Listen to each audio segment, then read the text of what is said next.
আজকে শেয়ার করব ঈদ স্পেশাল চুটকি সেমাই কিভাবে ঘরে একদম কম সময়ে বানিয়ে ফেলবেন। তো আসসালামু আলাইকুম, welcome to my new blog. সবাই কেমন আছেন? আশা করি অনেক অনেক অনেক ভালো আছেন। আল্লাহর রহমতে আমিও অনেক বেশি ভালো আছি আলহামদুলিল্লাহ। তো চলে আসলাম ঈদ স্পেশাল নতুন একটা ব্লগ ভিডিও নিয়ে। তো আজকে আমি শেয়ার করব খুব সহজে কিভাবে চুটকি সেমাইটা তৈরি করে নিতে পারেন। প্রথমেই আমি একটা ননস্টিক প্যান নিয়েছি। এখানে ১ প্যাকেট চুটকি সেমাই নিয়েছি। চুটকি সেমাইটা ২ মিনিট ভেজে নিব। অবশ্যই এখানে হালকা তাপে ভাজবেন। বেশি তাপে ভাজতে গেলে চুটকি সেমাইটা কালার আসবে এবং খেতে খুব একটা ভালো লাগবে না। এই তো আমি ২ মিনিট ভেজে নিয়েছি। তারপর ওটা এক সাইডে রেখে দিয়ে এখানে ওই ননস্টিক প্যানের মধ্যে ২ লিটার তরল দুধ নিয়েছি। তারপরে এখানে ১ চামচ দিয়েছি ঘি। ঘিটা দিলে সুন্দর একটা ঘ্রাণ আসবে এজন্য আমি দিয়েছি। হাতের কাছে না থাকলে আপনারা স্কিপ করতে পারেন। তারপর দুধটা অনেকটাই ঘন করার জন্য এই পর্যায়ে আমি গুঁড়া দুধ দিয়ে দিলাম আমার পরিমাণ মতো।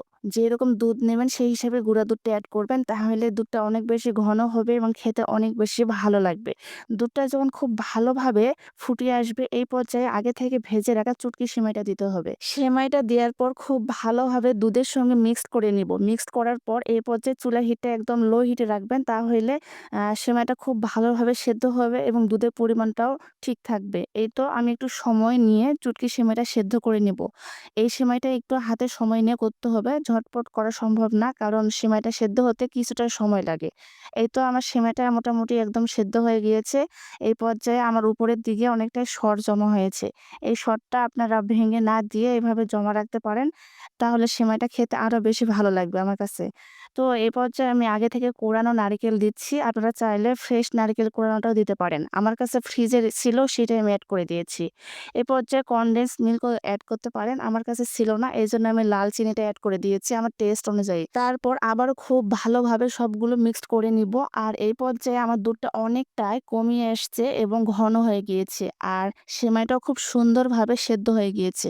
এই পর্যায়ে আমি এড করব কিশমিশ ও কাঠবাদাম কুচি।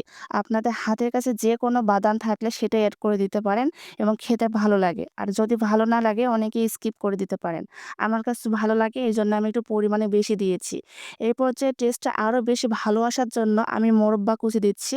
আপনাদের হাতের কাছে মোরব্বা কুচি না থাকলে স্কিপ করতে পারেন। মোরব্বাটা দিলে সেমাইটা খেতে অনেক বেশি ভালো লাগবে। এ পর্যায়ে আমার সেমাইটা একদম রেডি। এটা আমি পরিবেশন করে দেখাচ্ছি। সেমাইটা গরম, গরম খেতেও ভালো লাগে এবং ঠান্ডা অবস্থায় খেতে আরো বেশি ভালো লাগে। অবশ্যই এই ঈদে এই সেমাইটা একবার হলেও বানিয়ে দেখবেন। ছোট থেকে বড় সকলে অনেক বেশি পছন্দ করবে। আমার কাছে পার্সোনালি এই সেমাইটা অনেক বেশি ইউনিক মনে হয় এবং খেতেও মাশাআল্লাহ অনেক বেশি মজার। অবশ্য বানিয়ে দেখবেন। আমার ভিডিওটি কে কোন জেলা থেকে দেখতেছেন অবশ্যই কমেন্টে জানাবেন এবং আপনাদের কাছে আমার ভিডিওটি কেমন লেগেছে সেটাও কমেন্টে মতামত জানাবেন। উপরের দিকে সুন্দর লাগার জন্য এখানে আমি কাঠবাদাম, কিশমিশ ও মোরব্বা কুচি দিয়ে সাজিয়ে নিয়েছি। তো আজকের মতো আল্লাহ হাফেজ।